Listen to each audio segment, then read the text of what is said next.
And all that it holds? Not so sure I am. It'll be a good weekend, just there's a lot going on. Alright, here we go.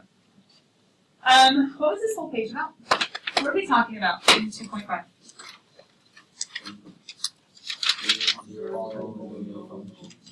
Like all the zeros? So how many zeros does a polynomial have? N, and N stands for the degree, but they could be real, they could be complex, or they could be a multiple. A multiplicity, right? Okay. So what's this page telling us? The complex zeros, if there are any, have to come in what? Pairs. So, either a plus bi and a minus bi, or y plus or minus bi. So it would be 0 plus bi.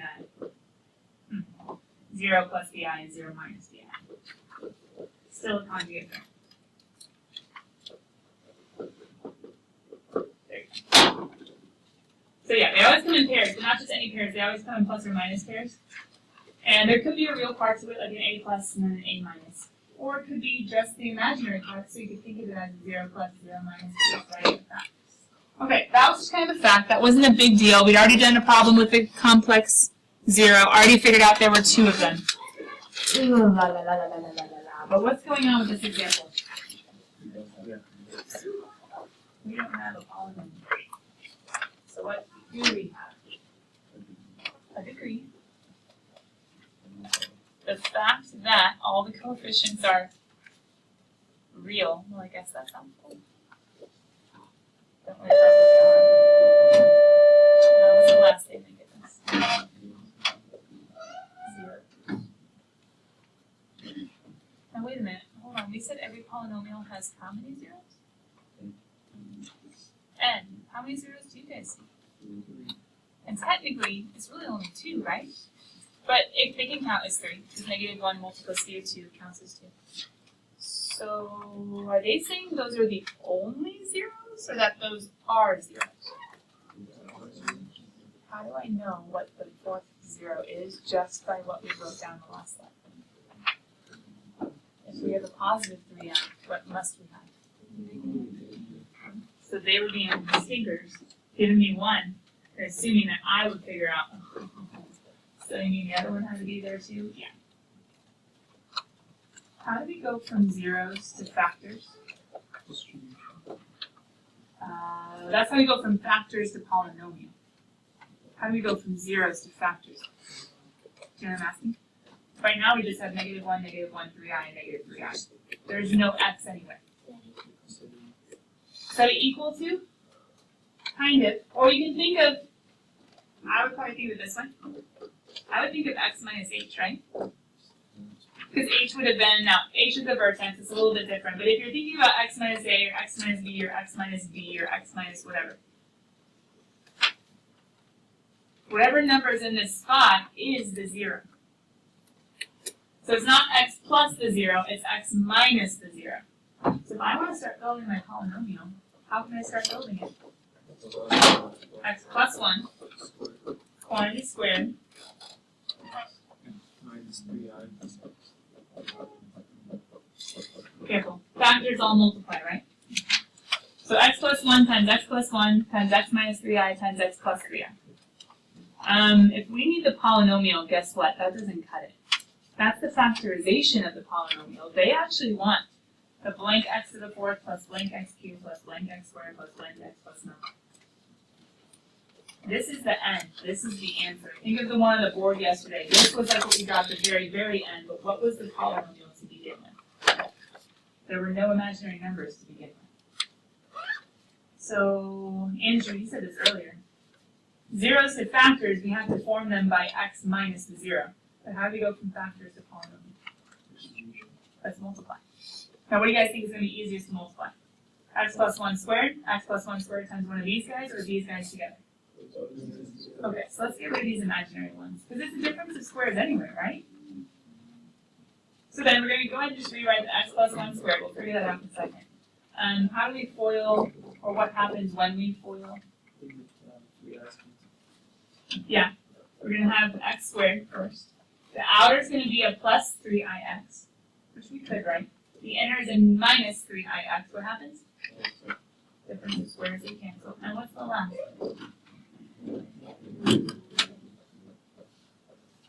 We can go farther than that. Good, because I squared is -1, right? So -1 times -9 is a positive 9. And why should that make sense as to imaginary numbers coming out of this statement? We set it equal to 0, don't we have to subtract the 9 and then square root? Are we done? Nope, but we're closer. Now what? Okay, Colby went ahead and whether he did the shortcut or whether he foiled fast, he said, I know x plus 1 times x plus 1 is x squared plus 2x plus 1. The question is, do you guys agree? I agree. But do you agree and know why? You have to FOIL x plus 1 times x plus 1, first order and then last. Or you can use the perfect square trick of square the first, square the last, multiply them together, and double. Not done yet. I still don't see an x to the fourth. I see where it comes from. But I don't see the fourth degree polynomial all multiplied out. So how do I expand one more step? Yeah. Wait, how do we FOIL when we have a trinomial or binomial? Polynomial. Distribute? So then this x squared is going to go where? To both? Then where's he going to go? To both. And then where's he going to go? To both. They all just need to go to both. So x squared is going to be x times x squared x to the 4th. You guys double check me, I'm just following. I make mistakes.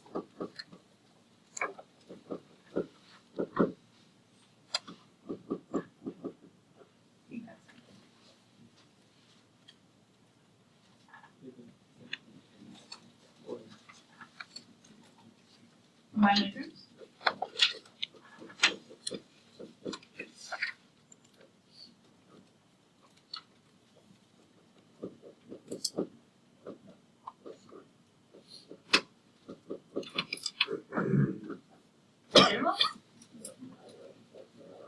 Agree, same answer? Is it a plus thing squared after the Yes, yes. Didn't keep going through the plus. Now, question. Does it make sense how we took the clues and got a polynomial? Because you think in homework we'll have to take the polynomial and solve for the clues.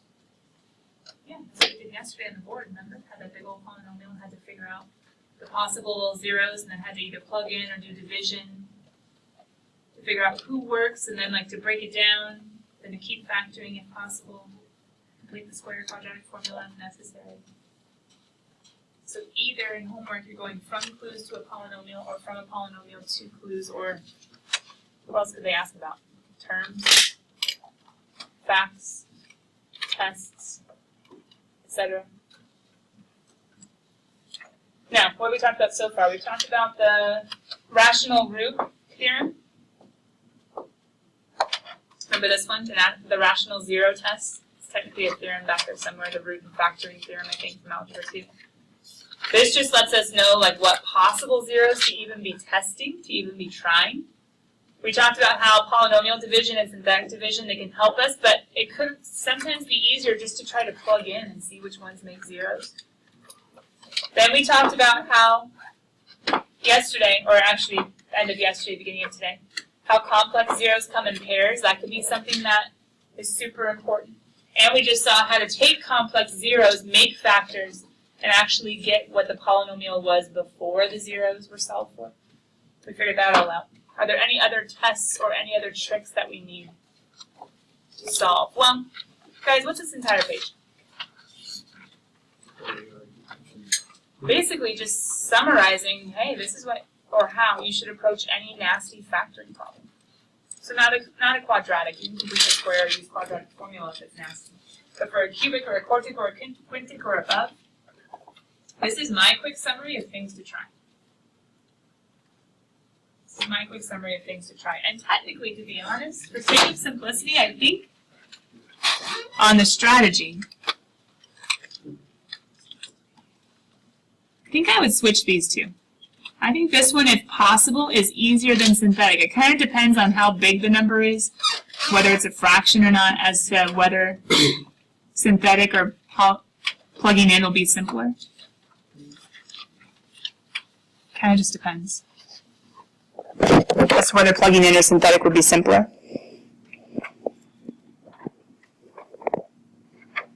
It kind of just depends.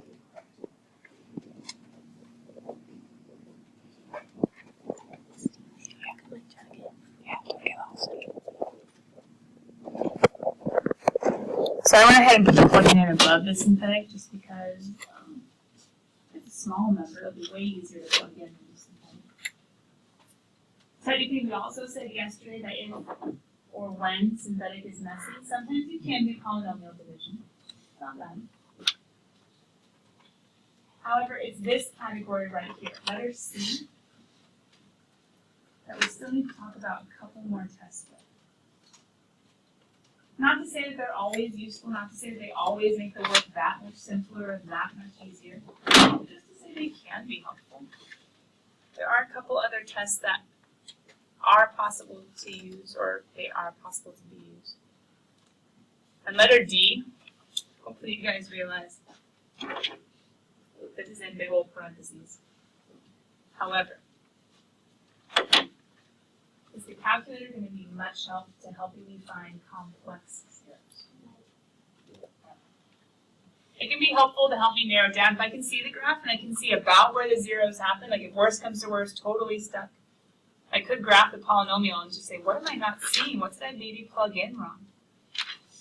And say, oh, there should be a 0 at 2? Okay, what did I do? Why didn't it work out? Why didn't I find that? Or there's a 0 at 1.5. Oh, did I even think of trying 3/2? So sometimes you can kind of like point us in the right direction, or at least tell us what range to check to narrow down if we have tons and tons of zeros to try. But the calculator, as we know, is the last resort. So then we need to talk about what the other tools are. I think we have at least one test. Nope, we have 2 tests. 2 more tests to finish up. But first, I'm going to give you guys one other type of problem. Who's still writing on this page? Okay, let me give you a couple more seconds. The rest of you guys set up for an example. The directions are solve for the zeros, I think. I'm going real quick. Yeah. The directions are find all the zeros. A clue is given, and without that clue, man, this problem would be messy.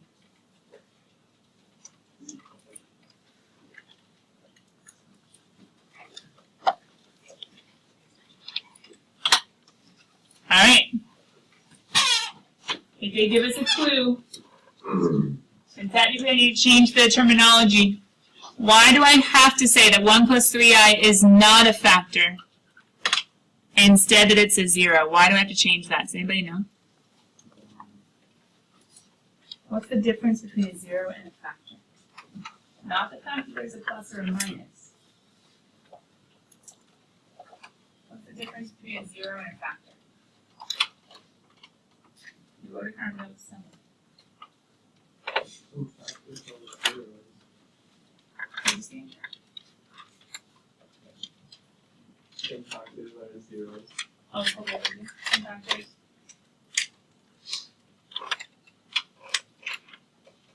No, we can find zeros for many factors. Well, any linear or quadratic factors. Factors have to be real. Factors have to be what? Real. Say it one more time, Kristen. Factors have to be real. Oh, real. They said real. I don't know. Whatever. No, factors can be imaginary. Remember the x plus 3i, x minus 3i? Coordinates. What about the coordinates? Zeros are the y-axis. Factors are just the x. Zeros are the actual coordinates. We could write a 0 as a point, but no, that's not the difference. The difference is which one has an x that's actually written. A 0 is what x equals. A 0 is a number, real or imaginary or complex. A 0 is a number, but what's a factor?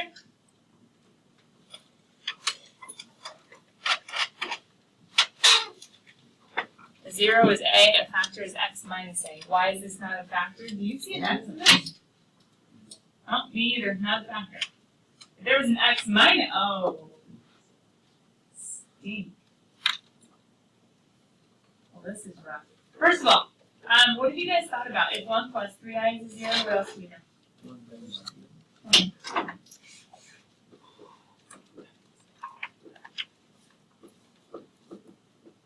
So because we know 1 plus 3i is a 0, we know 1 minus 3i is a 0 as well.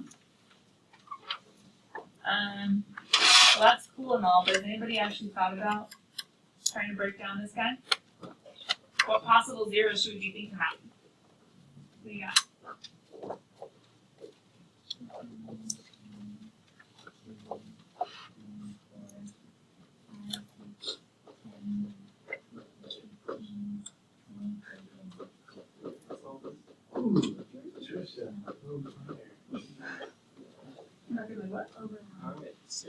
Woo! Wow, that's 1 and 60, 2 and 30, 3 and 20, 4 and 15, 5 and 12, and 6 and 10. Yep, that's all of them. Keep on going until, well, 7 and 9 and 8 and no, none of those. Alright, kids, well, we have, and these are just for the real one. We have 1, 2, 3, 4, 5, 6, 7, 8, 9, 10, 11, 12, 24 different possibilities. That's fun. Question. Do you think any of the negative ones are great options? No. Why not? I have a 60 that's already negative that I have to get rid of. I don't think a negative is a good option. And I'm not saying that no negatives could be possible, but if I were you, I would start by trying positives. We cut out 12 just now. What do you guys want to try? Synthetic, polynomial, or plug-in? Sounds good to me. Who's plugged in what? 1 can't work. We're taking his word on it. How about 2? 2 can't? Don't say you can't. No, calculators. Put them down. No. If there's a calculator, we graph it and find the zero. 16 minus 24 is negative. Wait, does 2 not work? Why are we going to 3 if 2 doesn't work? You don't think it works? Okay. I'll do 5, guys. No. 625 minus. Where'd you get 625? It's the 4, right? 3? 5 to the 4th tower. Oh, it's huge. 625 It's 3, I think. minus. Yeah, it's 3. It's 3. For sure? Yes, So 3 to the 4th is 81. Minus Minus 81 is 0. plus 5. And then 54 plus. plus 6 is 60. Woo-hoo-hoo. You guys want to back them up? It seems like 3 works. We have 81 minus 81 plus 54 plus 6 minus 60. How's that look? Right? Alright, now that we've found one, what are we going to do with it? Use it to simplify. How do we use it to simplify? How do we break down? Positive 5 doesn't work. Okay, that's good. We know positive 1 doesn't work. We don't think positive 2. We don't think positive 5. We're not sure about 4. And the negatives should be a discount of them? Interesting. How do we break apart? How do we break down? Or how do we use the factor that x minus 3 does work? Yeah, we can divide. We can say, let's take this guy, let's take out x minus 3, and let's see what's left. So if we do synthetic division, putting 3 in the box, we have what? 1, negative 3, 6, 2, negative 6. We had a polynomial division with you guys yesterday, so we're practicing with synthetic division.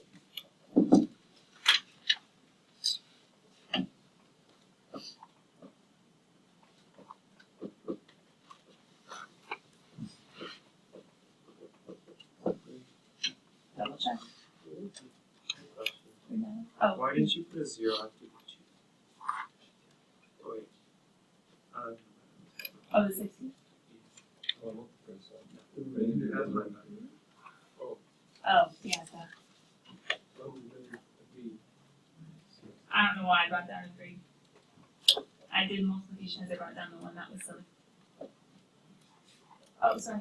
Yeah. That's weird that it actually worked out. That's really weird, actually. Okay.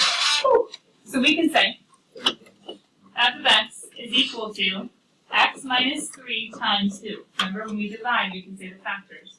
X minus 3 is who we took out, and who's left inside? X cubed. Take away 1 degree. X cubed plus. Okay. I know that 2 zeros are complex, so there's one more out there, right? I found one. There are 3 more to go. 2 of them are complex. I need to find one more. Pause. Could I go back to plugging into this? I guess. Or can't you just now plug into this?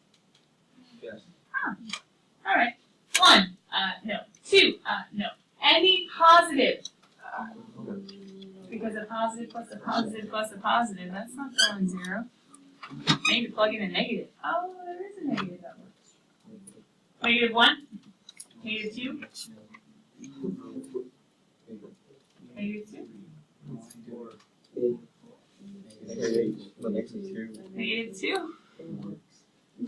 Because at negative 2, what do we get? Yeah. The negative 2 minus 3 part doesn't really matter. What matters is the negative 8 minus 12 plus 20 part. Hey, isn't that negative 20 plus 20 is 0? Oh, does that equal 0? So what are we going to do? Synthetic division. Ugh, I have to write it all out again? Couldn't I technically just do it again?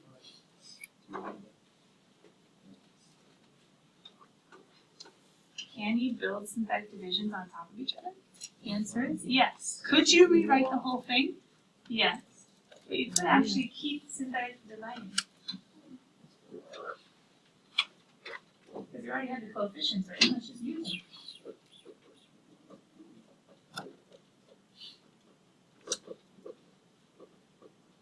What's going to happen? It's going to be 1 shorter, right? So now what can I say? Not only do I know that x minus 3, but what else do I know? That's from this guy. Who's this guy? X plus 2. And what do I have left in that guy? X squared minus 2x. Did I do that right? I think so. Alright, let's factor. Factors of 10 that add to be 2 doesn't work. 1 and 10 and 2 and 5. Oh wait, I know it's not going to work because what did they tell me at the beginning? Oh, they already told me what the zeros are. So could I use quadratic formula? I suppose. But what am I going to get anyway? The answers I have right here. Now how do I take this legit through 1 plus 3i and 1 minus 3i and make them factors?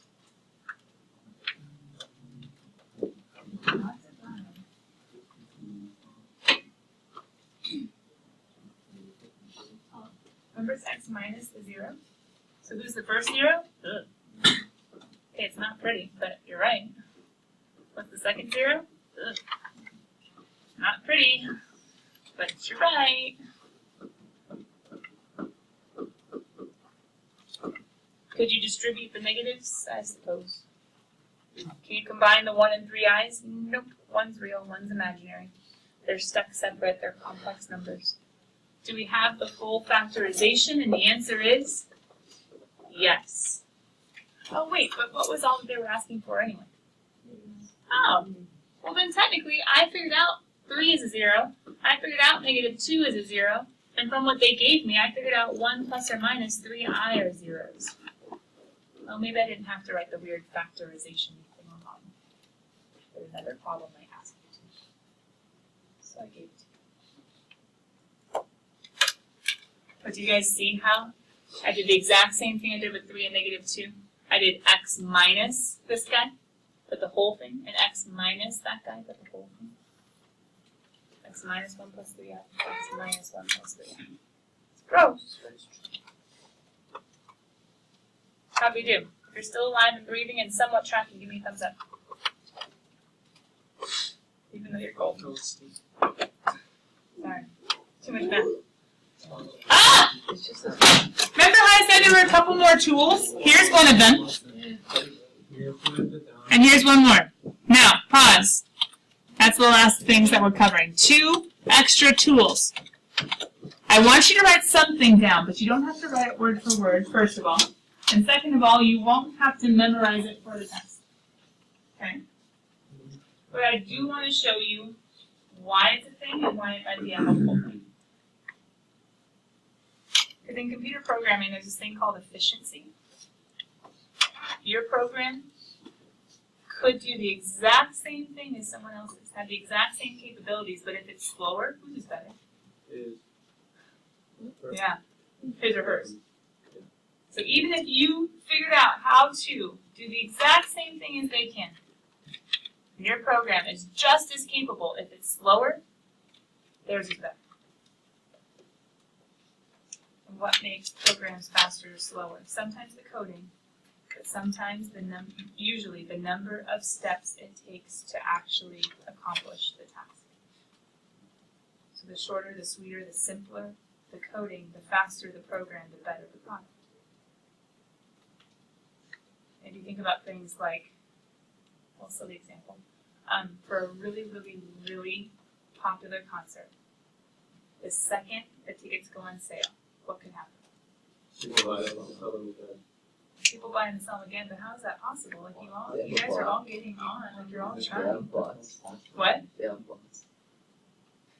Some people's connection, they can get in there faster and they can get huge blocks and then they try to make money off of it. But how did they get in there before everyone else, even though the time started for everyone? It's their connection. Same thing with the stock market. People can sneak in because their connection is faster or they are closer, etc., etc. Anyway, time is money. At least that's what some say. Oh, is that why they used to say efficiency equals power?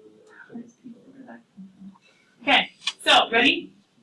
What I'm trying to say is these 2 tools do allow the number of steps to decrease.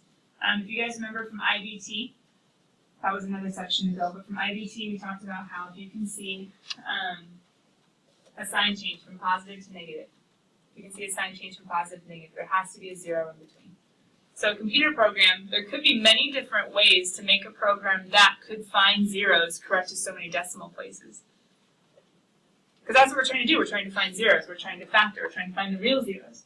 However, if there were tricks that could be put into the programming to decrease the speed or the number of steps required to find the right answer, that would be great. And if you guys look at this one back here, and if you were at least a little bit overwhelmed by the plus or minus 1, 2, 3, 4, 5, 6, 10, 12, 15, 20, 30, and 60 options that we had to maybe test positives and negatives, this could have cut down what we did. Okay.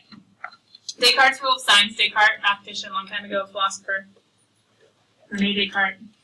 He actually came up with the Cartesian plane, the whole x and y coordinate system, along with lots of other things as well. But his rule of signs says, given a polynomial descending order, which we're used to, real coefficients, which is all that we're dealing with, the number of what kinds of zeros? We use the number sign. The number sign of positive real zeros is either equal to the number of variations in sign of f, or less than that by an even integer. What's it talking about? Variations in signs. So if you're reading a polynomial, and as you go from one term to the next, from 1 degree to the next lower degree in the polynomial, however many changes of signs there are, or less than that by an even number is how many positive real zeros there are. So remember in the last example where I was like, oh, hey, no, none of the negatives would work, right? Oh, wait, a negative worked. We thought all the zeros were going to be positive, but question, how many changes in signs were there? 5. No. Oh, 3. Right? From positive to negative, negative to positive, positive to negative. According to Descartes' rule of signs, since there were 3 changes in sign, either there are 3 positive zeros, or less than that by an even number. 3 or 1. How many zeros were we looking for? 4. 4, but we already knew 2. We were only looking for 2. So we knew right away from Descartes' rule of signs, there's not 3, there must only be 1. There's 1 positive and 1 negative. Oh. Oh, that's kind of spooky. That could have narrowed down a little bit and not made us, well, we said that they were all positive, we were wrong. Only 1 was positive. How about the second one? The number of negative real zeros is either equal to, so now negative. The variations in sign of, oh, you could plug in negative x. The number of variations in sign of negative x, f of negative x, are less than that by an even integer. Now, question. When would you want to know how many positives and negatives there are? Don't you know by how many positives, how many negatives there are automatically? We needed 4. We knew 1 was positive. Oh, how do we know only 1 was negative? They told us the 2 imaginary. If they didn't tell us the 2 imaginary, we would have been looking for 3 zeros. But maybe if we plugged in negative x, hold on, negative x, that'd stay the same. Negative, that would be a positive. So we have a positive, plug in a negative x, a positive, plug in a negative x, a negative. How many negative zeros can you have? How many changes of sign? So even if they didn't tell us the complex, we could have had 3 or 1 positive and only 1 negative. So if we had found the 1 negative, we could have gone looking for positives.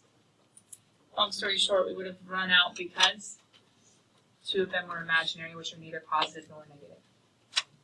Anyway, this one shows only 1 negative, and that was right. We only had 1 negative. This one showed 3 or 1 positive. Since there are 2 imaginary, the only option was 1 positive. Descartes' rule of signs. It's good.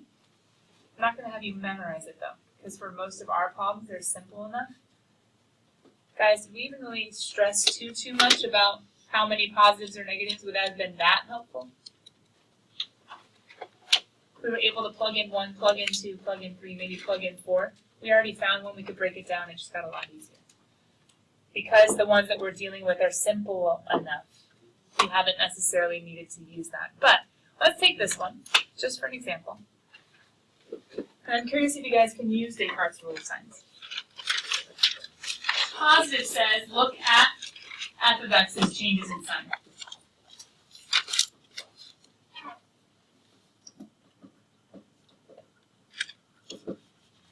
Negative says, look at f of negative x's changes in sign.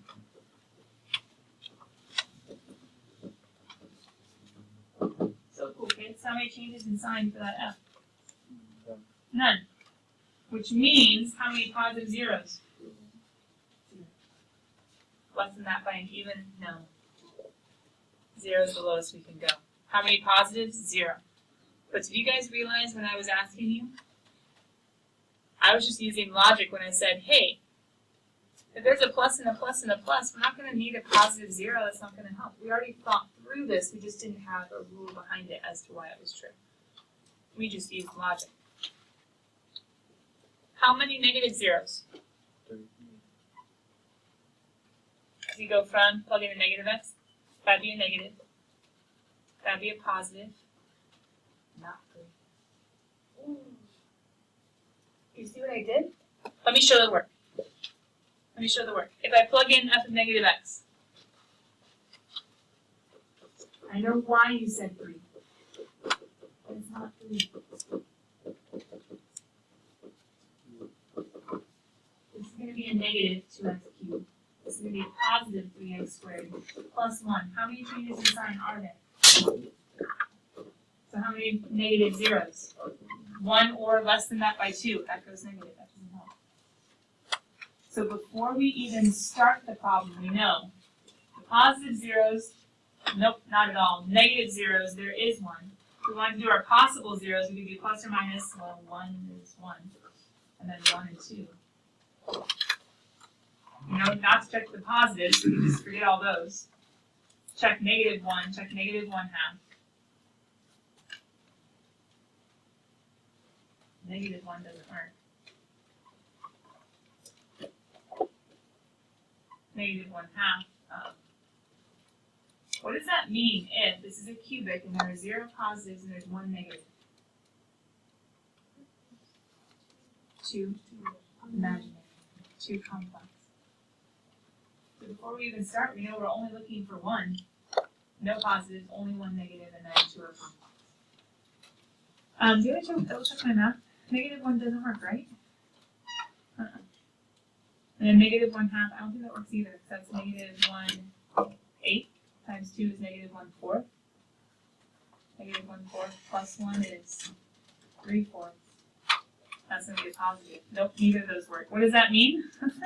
Our 1 negative 0 is a nasty decimal-y one that we could only find with our calculator.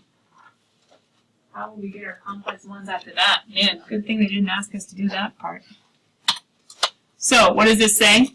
On the graph, how many times is this cubic going to cross the x-axis? Once.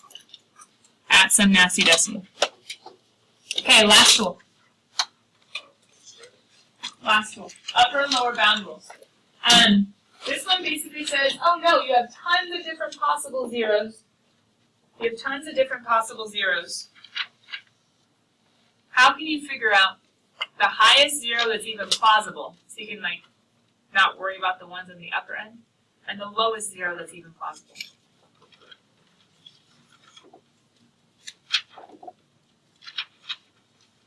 This one is all based on the upper and lower bound rules. It's all based on what happens after a division.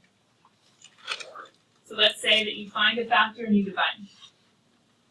Let's say you find a 0 and you divide. And you're looking at what's left. Clever, this also says a positive leading coefficient. You could factor out the negative. So you divide synthetic division. And this is talking about the zeros. So if the 0 is a positive 0, there are 2 different cases where the 0 is a negative 0, whatever is in the box for synthetic division. If each number in the last row is either positive or 0, no negatives, then it's pointless to go looking for any other possible zeros above the number that's in the box. If every term in the last row after you divide is either positive or 0, no negatives, it's pointless to go looking any higher. If C is a negative number, and if the numbers in the last row alternate between positive and negatives back and forth, and zeros are a free card, it's whatever you want them to be, then C is a lower bound. It's pointless to go looking any lower than C. So if we were to go back to, I think we did synthetic division here somewhere. Where did we do it? Here. You guys see how we plugged in 3, and he was just here in the list? After we divided by 3, he was a positive number. Every single entry, every single piece in the answer was positive, right? This tells me don't go looking any higher. All of these, cross them all out. There's no other higher positive. 3 is the upper bound. When we plug in negative 2, and it goes from positive to positive, they alternate. It was pointless to go looking at any negatives below 2. Now in this one, that was enough. We were done. But if we didn't know this complexity thingamabob, we would just say, wait, none of those positives work and none of those negatives work? What else is there? 1? We already tried that. You would have known also the rest of the complex. Yeah. Okay, those are the 2 tools. They're cool and all. I think you have 1 homework problem each just to see if you can apply it. Once again, do you need to memorize it? No. Finish homework for Monday. Bye guys, happy Friday. Stay strong. Hang in there today. Make it through school. Come out and support your schools. And your teams. And your Mr. HCS people.